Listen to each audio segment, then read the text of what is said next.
नमस्कार दोस्तों, स्वागत है आपका डेली और वीकली एनालिसिस पे। और निफ्टी और बैंक निफ्टी के साथ साथ आज हम आईपीओ में भी चर्चा करेंगे। बहुत ही अच्छा आईपीओ एक आया हुआ है। आ, उसके बारे में भी मैं आपको बताऊंगा जीएमपी कितना चल रहा है, भारत कुकिंग कोल के बारे में। और फिलहाल अभी चलते हैं निफ्टी के एनालिसिस पे। तो मेरे सामने अभी आप देखेंगे जो चार्ट है ओपन है, ये है डेली टाइम फ्रेम में निफ्टी का। और पहले हम कुछ लेवल्स ड्रॉ कर लेते हैं, उसके बाद बात करते हैं लेवल्स की। कैसा मूवमेंट हो सकता है मंडे के दिन इंट्राडे में, और क्या आप उसमें ट्रेड ले पाएंगे। और ऑप्शंस बाइंग के बारे में एक खास बात मैं आपको बताऊंगा। और अभी आप देखेंगे डेली टाइम फ्रेम में, आप देखोगे कि मार्केट एक रेंज के अंदर आपको नज़र आएगा। जो डेट आपको दिखेगा 1 दिसंबर से अब तक, जो आप देखेंगे 1 महीना से ज़्यादा का टाइम यहाँ बीत चुका है। और मार्केट आपको 25,600 से लेके 26,400 के बीच, 350 के बीच ही ट्रेवल करता आपको नज़र आ रहा है। अप और डाउन इसी के अंदर ही इसका मूवमेंट आपको देखने को मिल रहा है। चलते हैं इसके आवरली टाइम फ्रेम पे। डेली टाइम फ्रेम पे आप देख सकते हैं जो रेंज है। आवरली टाइम फ्रेम पे चलते हैं। आवरली टाइम फ्रेम में आप देखेंगे कि किस तरीके से आप मतलब ट्रैप होते हैं। ट्रैप कहने का मतलब आप देखेंगे कि कई लोग, मैं आपको बताऊं, यहाँ पे जो ये ब्रेकआउट हुआ था, कई लोगों ने इस लेवल को मार्क किया होगा या इस लेवल को मार्क किया होगा। जब भी आप देखेंगे, मैं एक छोटा सा लेवल आपको आवरली टाइम फ्रेम पे और दिखा रहा हूँ, ये एक लेवल हुआ। और जब भी आप देखोगे ब्रेकआउट ट्रेडर्स जो होते हैं, हमेशा वो आपको ऐसे जगह पर ट्रेड लेते हुए नज़र आएंगे कि अब हाँ, यहाँ पे ब्रेकआउट हो चुका है और इसे हम ट्रेड लेते हैं अपसाइड के मोमेंटम के लिए। जो लगता है जिन्हें, फिर उसके बाद कहना चाहिए, जो जिनसे मैं देख देख के सीखा हूँ, जिनसे मैं मतलब आपको बताऊँ, उनका एक डायलॉग रहता है कि कितने लोगों को लगता है और उसके बाद जोर से लगता है ना। तो एक डायलॉग है। और यहाँ देखेंगे ये एक जगह, तो ये होता है ब्रेकआउट ट्रेडर्स को ट्रैप करना, या कहें कि मार्केट को लिक्विडिटी स्वीप करना। तो देखेंगे ये एक अच्छा कैंडल आया बुलिश, यहाँ पे लोग ट्रेड लिए। और बड़े प्लेयर्स आते हैं जिनको अपना माल बेचना रहता है, वो फिर तुरंत मार्केट को सीधा नीचे लेके आए अपने इस पुराने जोन के पास। यहाँ पे भी आपके लिए एक जोन मार्क करता हूँ, मैग्नेट। ये देखेंगे एक जोन है, और इन्हें डिलीट करता हूँ। तो ये देख सकते हैं आप यहाँ पे, अगर आपको देखें, अगर आप पुराने ट्रेडर्स हैं या कुछ भी आप पैटर्न्स के बारे में अगर जानते हैं, तो यहाँ पे आपको एक काइंड ऑफ पैटर्न नज़र आएगा जिसे कहते हैं हेड एंड शोल्डर। ये दिखेगा आपको। उसके बाद हेड, वो था पहला शोल्डर, ये है उसका हेड। ये आएगा सेकंड, इसका शोल्डर। और उसके बाद फिर सीधा एक फॉल नज़र आएगा, जिसका नेकलाइन आपको देखने को मिलेगा यहाँ से। ये वाला जोन था। तो जो नॉर्मली अगर हल्का सा भी पैटर्न अगर कोई जानते हैं, तो उन्हें बहुत अच्छा यहाँ पे एक ट्रेड मिला होगा। और जो ब्रेकआउट ट्रेड्स करते हैं, वो ज़रूर यहाँ पे बहुत बुरी तरीके से ट्रैप हुए हैं। तो इन्हें डिलीट करते हैं और चलते हैं 15 मिनट के टाइम फ्रेम पे।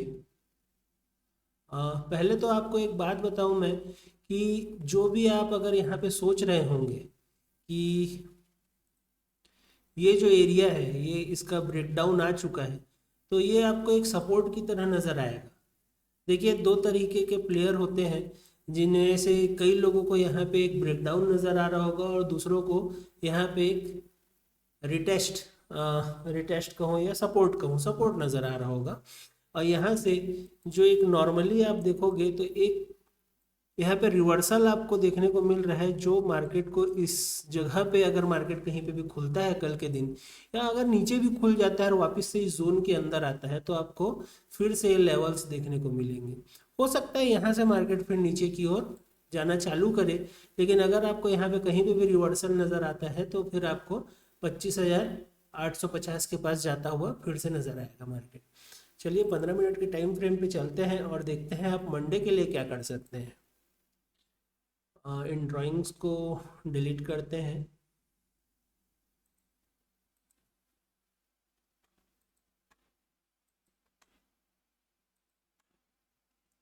मंडे के लिए जो व्यू एक क्या बोलना चाहिए, ऑप्शंस बायर, जो मैं आपको इम्पोर्टेंट बात बताना चाह रहा था। ऑप्शंस बाइंग के लिए अगर आपको एक चीज़ ज़रूर आपको ध्यान देना चाहिए, अगर ऑप्शंस बाइंग करते हैं तो आप जो ट्रेड ले रहे हैं, ट्रेड आप कभी भी इस निफ्टी के चार्ट में या बैंक निफ्टी के चार्ट पे नहीं लेते हैं, आप ट्रेड लेते हैं ऑप्शंस के चार्ट पे। और ज़रूरी नहीं होता है कि जिस तरीके का मूवमेंट आपको इंडेक्स का चार्ट आपको दिखा रहा है, ज़रूरी नहीं है कि ऑप्शंस भी आपको उसका मतलब क्या बोलना चाहिए, मिरर इमेज आपको दिखाए, या ऑप्शंस भी ठीक मतलब इंडेक्स की तरह ही मूव करे। सीधी भाषा में अगर यहाँ पे देखें तो यहाँ आप ऐसा डबल चार्ट लगा सकते हैं। और इस जगह पे अगर आप देखें तो ऑप्शन, जैसे कि एक एग्जांपल के तौर पे मैं आपको दिखा रहा हूँ, यहाँ पे हम 25,700 का कॉल यहाँ पे मैं ऐड कर रहा हूँ, सिर्फ एक दिखाने के लिए, समझाने के लिए। तो देखेंगे आप इसको, 25,700 का ये कॉल है।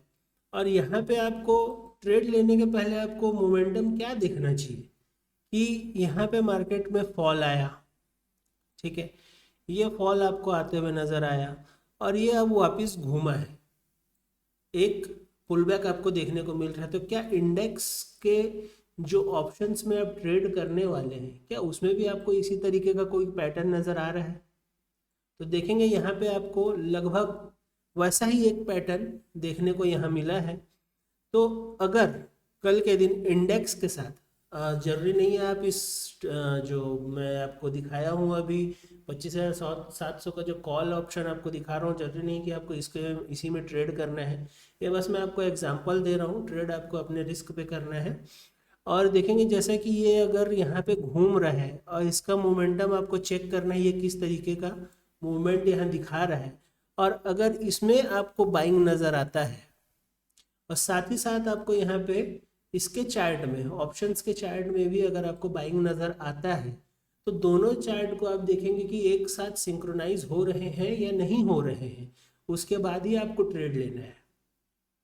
वरना होगा ये कि आप बाइंग तो यहाँ पे कर लेंगे, आपको यहाँ पे इंडेक्स में आपको अच्छा खासा मूवमेंट देखने को मिलेगा, लेकिन पता चल रहा है इसके ऑप्शन का चार्ट साइडवेज रह गया, एक हल्का सा स्पाइक देने के बाद वापस आ गया।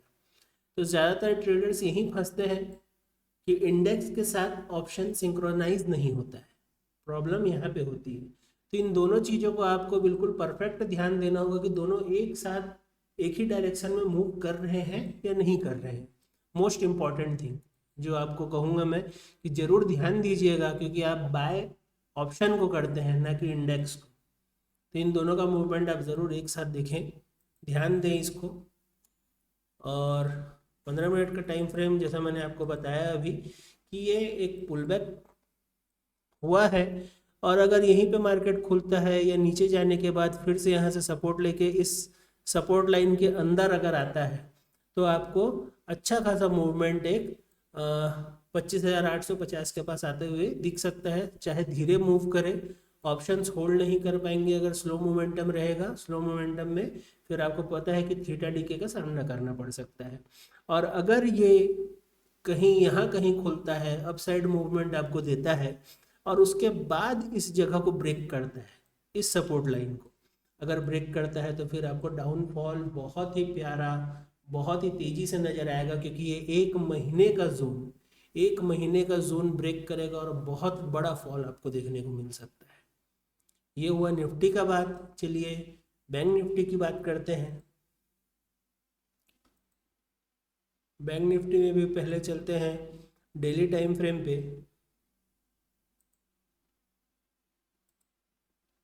डेली टाइम फ्रेम पे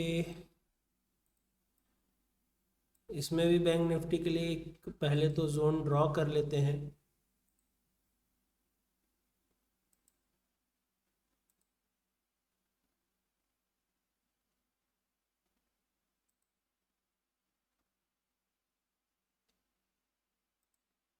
डेली टाइम फ्रेम का जोन ड्रॉ करने के बाद आवरली टाइम फ्रेम पे चलते हैं। यहाँ पे आपको देखने को क्या मिल रहा है, अगर आप ध्यान देंगे ये कब का, ये भी 1 दिसंबर का है ये एरिया यहाँ पे, और उसके बाद ये आज का दिन। तो ठीक निफ्टी की तरह ये भी 1 महीने से एक जोन के अंदर ही है। और देखेंगे कि ये आपको गैप अप देखने को मिला था, ये एरिया आपको गैप देखने को मिला था। उसके बाद जैसे ही ये अपने जोन के अंदर आया तो आपको इतना बड़ा फॉल देखने को मिला है जो अपने पुराने सपोर्ट लेवल्स को भी ब्रेक कर चुका है। तो अगर कल के दिन की बात करूं मैं, कल के दिन अगर ये इसी एरिया पे खुलता है, थोड़ा देर यहाँ टाइम बिताता है, बस शुरू का 5 मिनट आप होल्ड कीजिएगा, जरूरी नहीं है कि आप मार्केट खुलते ही आपको जंप करना है। ये अपना ये कल का सपोर्ट ब्रेक करते ही आपको ये प्रीवियस जोन के पास आते हुए नजर आएगा जहां ये 1 महीने से ट्रेड कर रहा है। और 15 मिनट के टाइम फ्रेम पे चलते हैं।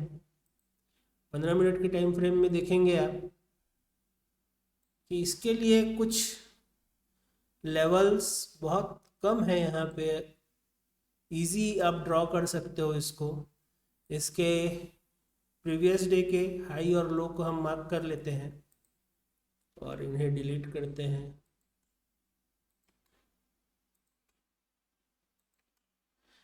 यहाँ देखेंगे आप कि ये एक सपोर्ट बना चुका है, ये एक बॉक्स यहाँ पे आप क्रिएट कर सकते हैं।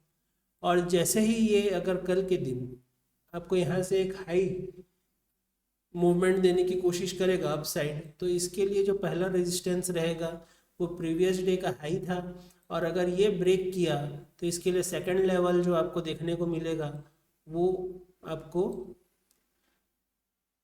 59,800 का देखने को मिलेगा। सेकंड, फर्स्ट जो आपको देखने को मिलेगा वो है 59,600 का।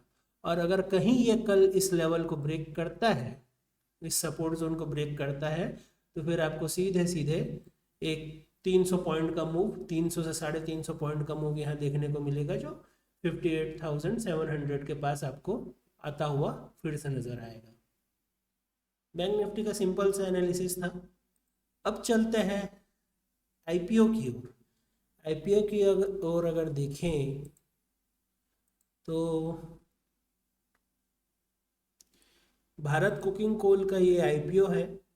यहाँ देखेंगे आप, ये सेकंड नंबर पे आपको देखने को मिलेगा भारत कुकिंग कोल का, और इसका जो प्राइस है वो 23 रुपये का प्राइस है पर शेयर का, और जीएमपी आपको देखने को मिलेगा 10 रुपये का।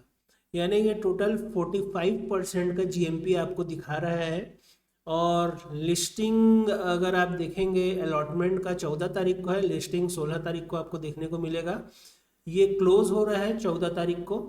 और अगर पर लॉट के हिसाब से अगर यहाँ पे प्रॉफिट देखने को मिले, कि लगभग हो सकता है, ज़रूरी नहीं है कि आपको यही देखने को मिलेगा, 45% के हिसाब से अगर आपको लिस्टिंग देखने को मिलता है तो पर लॉट के हिसाब से 6,200 रुपये का प्रॉफिट यहाँ पे आपको देखने को मिल रहा है। तो छोटे साइज का यहाँ पे जो भी कहना चाहिए जो प्राइस आता है, जैसे 23 रुपये का ये प्राइस है, तो इनका बढ़ने का चांस अच्छा रहता है, लिस्टिंग गेन अच्छा मिलने का चांस होता है। और वैसे भी आपको 45% यहाँ पे शो कर रहा है, तो अप्लाई तो करना चाहिए। और लिस्टिंग गेन पे अगर आप निकलना चाहते हैं या होल्ड करना चाहते हैं, ये आप कमेंट करके ज़रूर बताइएगा। और मतलब जनवरी का पहला, मतलब जो अच्छा आईपीओ मैं आपसे कहूँ कि बढ़िया लिस्टिंग गेन जो दे सकता है, वो ये आईपीओ अभी देखने को मिल रहा है। ठीक है दोस्तों, फिलहाल के लिए इतना ही, मिलते हैं नेक्स्ट वीडियो पे, तब तक के लिए राधे राधे।